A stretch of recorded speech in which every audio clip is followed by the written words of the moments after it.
শীতকালের এক সন্ধ্যায় এক বৃদ্ধা তার ঘরের এক কোণে ঠান্ডায় কাঁপছিল। যৌবনে তার স্বামী তাকে ছেড়ে চিরতরে চলে গিয়েছিল। ঘরে ছিল ছোট্ট একটি ছেলে। ছেলের উজ্জ্বল ভবিষ্যতের জন্য সে দিনের পর দিন অন্যের বাড়িতে কাজ করত।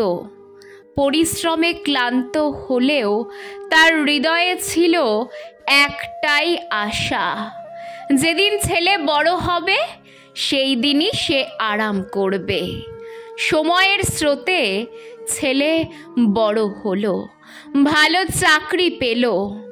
তারপর ছেলের বিয়ে দিল এবং একটি সন্তানও হলো। মা ভেবেছিল এইবার তার কষ্টের দিন শেষ, কিন্তু ভাগ্য যেন তার সঙ্গে অন্য খেলা খেলল। ছেলে এবং বৌমার কাছে মায়ের জন্য সময় যেন নেই। মা, যিনি আগে অন্যদের ঘরে কাজ করতেন, এখন নিজের ঘরেই কাজ করেন ছেলের পরিবারের জন্য। তবুও মা খুশি ছিল, কারণ এ তার নিজের সন্তান।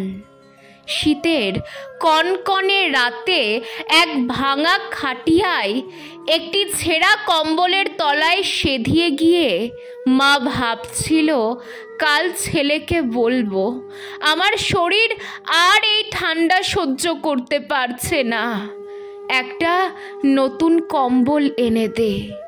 ছেলে যখন সন্ধ্যায় বাড়ি ফিরল, মা তাকে বলল, বাবা, আমি অনেক বৃদ্ধ হয়ে গেছি, এই শীত আর সহ্য করতে পারছি না, আমার জন্য একটা নতুন কম্বল আনবি?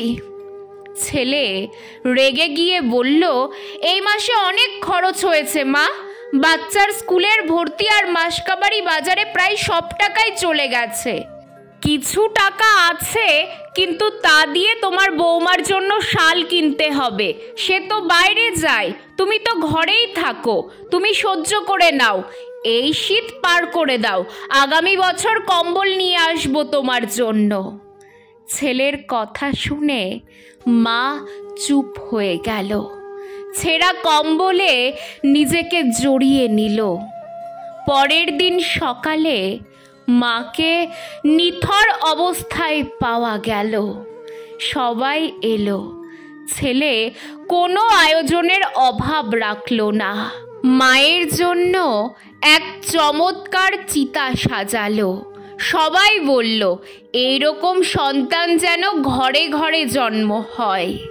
কিন্তু কেউ জানল না, মরেও সেই মা একটি কম্বলের জন্য যন্ত্রণা সহ্য করছিল, শুধু একটি কম্বলের জন্য, শুধু একটি কম্বলের জন্য।